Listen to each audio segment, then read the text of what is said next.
રહ્યા છો સંદેશ ન્યૂઝ। હું છું અંકિત। મહત્વપૂર્ણ સમાચારથી બુલેટિનની શરૂઆત કરીએ। વડોદરાના પાદરામાં નદી પરનો ગંભીરા બ્રિજ તૂટતા આ દુર્ઘટનામાં કુલ 7 લોકો નદીમાં ખાબક્યા હતા। આ બ્રિજ દુર્ઘટનામાં 3 લોકોના મોત થઈ ચૂક્યા છે અને 5 લોકોની શોધખોળ હાથ ધરવામાં આવી છે। ઘટના સ્થળે માટે એનડીઆરએફની ટીમો જવા રવાના થઈ ચૂકી છે, પહોંચી પણ ગઈ હશે અને કાર્યવાહી શરૂ થઈ છે। મંત્રી હર્ષ સંઘવીએ મુખ્યમંત્રીને આ બાબતથી અવગત કર્યા છે। બ્રિજ દુર્ઘટના અંગે મુખ્યમંત્રીએ જાણકારી મેળવી છે। પાદરા પોલીસ અને ફાયરની ટીમો પણ ઘટનાસ્થળે પહોંચી છે। પાદરાના ધારાસભ્ય પણ ઘટનાસ્થળે પહોંચ્યા છે, જેમની સાથે સંદેશ ન્યૂઝે વાતચીત પણ કરી। તેમણે કહ્યું કે ગંભીર ઘટના છે। 1 વર્ષ પહેલા આ બ્રિજનું સમારકામ પણ કરવામાં આવ્યું હતું, પરંતુ સવાલ એ થઈ રહ્યો છે કે બ્રિજ જો જર્જરિત હાલતમાં હતો, 40 વર્ષ જૂનો આ બ્રિજ હતો, તો યા તો તેનું સમારકામ યોગ્ય રીતે કરવામાં આવનાર હતું, યા તો પછી મોટા વાહનોની અવરજવર આ બ્રિજ પરથી બંધ કરવાની હતી, જે ન કરવામાં આવી। મોરબી દુર્ઘટના જે સર્જાઈ હતી ત્યારબાદ સરકારે સંજ્ઞાન લીધું હતું કે તમામે તમામ જે બ્રિજ છે રાજ્યના, તેનું સમારકામ યોગ્ય રીતે થાય, તેની ગુણવત્તા ચકાસવામાં આવે, તેની ગુણવત્તા યોગ્ય છે કે નહીં તે ચકાસવામાં આવે।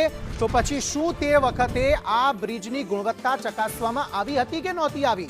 તંત્રને માત્ર કાગળ પર કામગીરીમાં રસ છે, તેનો વધુ એક પુરાવો આ બ્રિજ દુર્ઘટના બનતા સામે આવ્યો છે કે જેનો વચ્ચોવચ્ચનો ભાગ, એક આખો સ્પાન જે છે તે નદીમાં ગરકાવ થઈ ગયો અને તેની સાથે એક ટ્રક, અન્ય એક ગાડી, 2 જે બાઇક ચાલક હતા તે અને અન્ય પણ કેટલાક લોકો જે નદીમાં ગરકાવ થઈ ગયા, જેમાં 3 લોકોના મોત થઈ ચૂક્યા છે।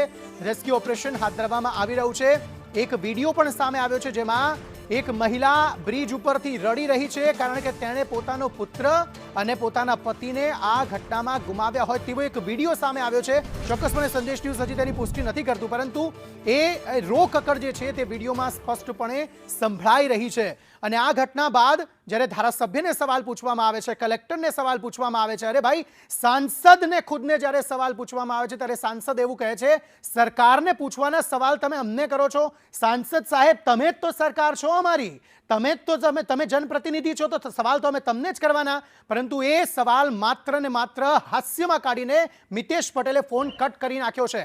આ જે ભીડ આપ જોઈ રહ્યા છો, એ ભીડ સ્થાનિકોની છે। એ સ્થાનિકો એ ભગવાનને પ્રાર્થના કરી રહ્યા છે કે હાશ, અમે આ સમયે આ બ્રિજ પરથી પસાર ન થયા। અને બીજી તરફ કેટલાક ચહેરાઓમાં એ ચિંતા દેખાઈ રહી છે, એ દુઃખ દેખાઈ રહ્યું છે કે જે લોકો મરી ગયા છે તેમનો કોઈ જ વાંક નહોતો, તેમ છતાં પણ તેમનું જીવન જે છે તે અંત તરફ જતું રહ્યું।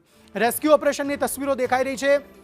બીજી તરફ મોટી સંખ્યામાં લોકો જે છે તે પણ આ રેસ્ક્યુ ઓપરેશનમાં જોડાયા હતા। જ્યાં સુધી ફાયરની ટીમો, એનડીઆરએફની ટીમો ત્યાં ન પહોંચી ત્યાં સુધી સ્થાનિક લોકો જ હતા જેમણે જે લોકો નદીમાં પડ્યા તેમને બહાર કાઢવામાં પ્રયત્નો કરી।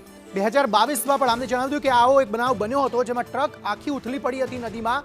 તે સમયે રેલિંગ તૂટી હતી, ત્યારબાદ સતત આ બ્રિજ જર્જરિત હાલતમાં હતો તેવા સમાચારો, અહેવાલ પણ પ્રસારિત કરવામાં આવ્યા હતા। સંદેશ ન્યૂઝે પણ અહેવાલ પ્રસારિત કર્યો હતો, પરંતુ તેમ છતાં પણ તંત્ર ઊંઘતું રહ્યું। દર વખતની માફક વારંવાર આવા બનાવો બને છે, જેમાં તંત્રની બેદરકારીના કારણે સામાન્ય લોકોના જીવ જાય છે અને જે સરકાર હોય છે, જેમ સરકારના સાંસદ જે પોતે છે તેઓએ એવું કહી દીધું કે સરકારને પૂછવાના સવાલો અમને કરો છો, તો એ જ રીતે સવાલ તો થતા જ રહેશે, કારણ કે વાંક કોઈનો નથી હોતો। તેમ છતાં પણ જીવ સામાન્ય લોકોના જાય છે। સાહેબ, તમારે ખાલી એસી ઓફિસમાં બેસી રહેવાનું છે, વાતો કરવાની છે અને કહી દેવાનું છે કે કામગીરી થશે, આ મામલાની તપાસ થશે અને જે જવાબદાર હશે તેમના વિરુદ્ધ કાર્યવાહી થશે। પરંતુ એ કાર્યવાહીના નામે માત્ર ને માત્ર તપાસ થાય છે, માત્ર ને માત્ર દેખાડો થાય છે, કામગીરી કોઈ જ નથી થતી, કોઈ અધિકારી પર એક્શન નથી લેવાતા અને પછી આ મામલો દબાઈ જાય છે, કારણ કે તે મોત સામાન્ય લોકોના મોત છે। અંદર 2 પિલર વચ્ચેના પાટનો સ્લેબ જે છે એ ઢળી પડ્યો છે। એમની અંદર પ્રાથમિક રીતે આપણને જે માહિતી મળી છે એ મુજબ 2 ટ્રક્સ, ત્યાં ઇકોવાન અને એ સિવાય 1 પિકઅપ વાન અને અન્ય વ્હીકલ્સ ત્યાં એમાં અંદર પડ્યા છે। રેસ્ક્યુ ઓપરેશન ચાલી રહ્યું છે। આપણે 5 લોકોને બહાર કાઢ્યા છે। અન્ય રેસ્ક્યુ ઓપરેશન ચાલે છે। વિગતવાર માહિતી આપણે આપીશું। અગત્યનું અત્યારે રેસ્ક્યુ ઓપરેશન આપણે ઇમરજન્સી રિસ્પોન્સ સેન્ટરની ટીમ પણ અહીંયા મોબિલાઇઝ કરી છે। આ સિવાય આપણી નગરપાલિકાની ટીમ છે, ફાયરની ટીમ છે, એનડીઆરએફની ટીમને પણ આપણે અહીંયા બોલાવી છે અને સાથોસાથ આપણા તમામ વહીવટીતંત્ર, પોલીસ અને બાકી વિભાગો પણ અહીંયા છે અને રેસ્ક્યુ ઓપરેશનને આપણે પ્રાથમિકતા આપીએ છીએ।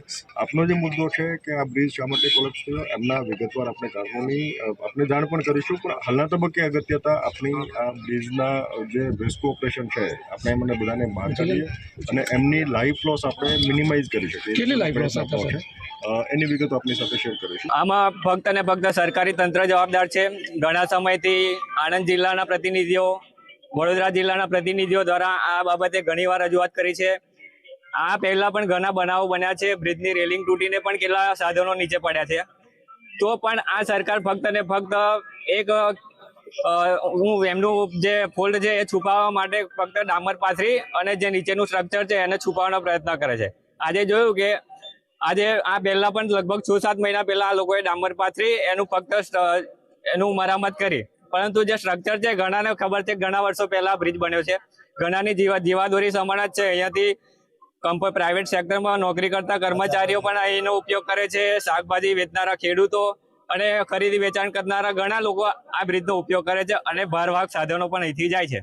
છતાં પણ આ લોકોએ કંઈ ધ્યાન પર લેતા નથી અને એનો આજે આ ઘોર નિંદ્રામાં રહેલી આ સરકારનું પરિણામે આજે આ જાનહાની મોટી દુર્ઘટના બની છે. આજે સવારમાં જે ઘટના બની છે જે ખૂબ જ દુઃખદ ઘટના છે.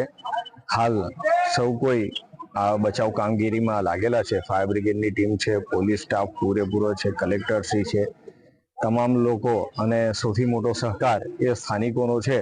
સ્થાનિકોની મદદથી હાલ બચાવ કામગીરી ચાલી રહી છે. મૃત્યાંક લગભગ હાલ 3 જેવા મૃત્યુ થયા હોય તેવું જણાઈ આવે છે અને પૂરી બચાવ કામગીરી પૂર્ણ થશે ત્યારબાદ જ ચોક્કસ આંકડો જાણી શકાશે. આ બાબતે રજૂઆતો કરી અને એમનું ધ્યાન દોર્યું કે બ્રિજ ભારધારી વાહનો માટે બંધ કરવામાં આવે અને અહીંયા જે તાત્કાલિક ધોરણે સ્ટ્રક્ચર સ્ટેબિલિટી રિપોર્ટ છે એની પણ માગણી કરી. તેમ છતાં પણ તંત્ર દ્વારા કે સરકાર દ્વારા એની ગંભીરતાની નોંધ ના લીધી અને આજે આ નિર્દોષ લોકોએ ભોગ બનવાનો વારો આવ્યો. પાદરા, જંબુસર અને મધ્ય ગુજરાતને જોડતા મહત્વનો બ્રિજ છે. આ બ્રિજ જર્જરિત છે, ખૂબ જ એની વેલિડિટી ખરાબ થઈ ગઈ છે અને 40 વર્ષ થયા આ બ્રિજને. એટલે કોઈ પણ કામની એક વેલિડિટી હોય. આજે 40 વર્ષ થયા, એટલો બધો સમય વીતી જવા છતાં સરકારને 2020 થી જસપાલસિંહ, પૂર્વ ધારાસભ્ય ગંભીરા સાહેબથી અમિત ચાવડા સાહેબ વખતો વખત સરકારના તમામ વિભાગોને રજૂઆત કરી છે કે આ બ્રિજ તમે રિપેરિંગ કરો. માત્ર બ્રિજ ઉપરના ખાડા પૂરી દો, એના કરતા નીચેનું સ્ટ્રક્ચર જુઓ, નીચેના પુલ જુઓ, એની શું વેલિડિટી છે. જો આ બધું કર્યું હોત વખતો વખત તો ચોક્કસ આજે આ બનાવ ના બન્યો હોત. જિલ્લાને વડોદરા સાથે જોડતો ગંભીરા બ્રિજ વહેલી સવારે તૂટી પડ્યો છે. વચ્ચેથી આ બ્રિજ જે તૂટી પડ્યો છે જેને લઈને એક ટેન્કર, એક ટ્રક, એક ઇકો કાર, એક રિક્ષા અને 4 થી 5 જેટલા જે બાઇકો છે ત્યાં નદીમાં ખાબક્યા છે. ચોક્કસપણે કહી શકાય કે આ દુર્ઘટના તંત્રના બેજવાબદારી ભર્યા નિર્ણયને કારણે થઈ છે. તંત્ર દ્વારા 2022 અને 2023માં બ્રિજને ક્ષતિગ્રસ્ત જાહેર કરવામાં આવ્યો હતો, પરંતુ તેને બંધ કરવામાં આવ્યું ન હતું અને તેનું સમારકામ પણ યોગ્ય રીતે કરવામાં આવ્યું ન હતું અને બ્રિજ ચાલુ જ હતો. ત્યારે આ બ્રિજ પર જે દુર્ઘટના સર્જાઈ છે તે તંત્રના અધિકારીઓની લાલિયાવાડીના કારણે જ આ દુર્ઘટના સર્જાઈ છે. હાલ અત્યાર સુધી 3 જેટલા લોકોના મોત નીપજ્યા છે અને હજુ પણ કેટલાક લોકો નદીમાં ફસાયેલા છે જેઓનું રેસ્ક્યુ ઓપરેશન હાલ ચાલી રહ્યું છે. ઇરશાદ સૈયદ, સંદેશ ન્યૂઝ, આણંદ.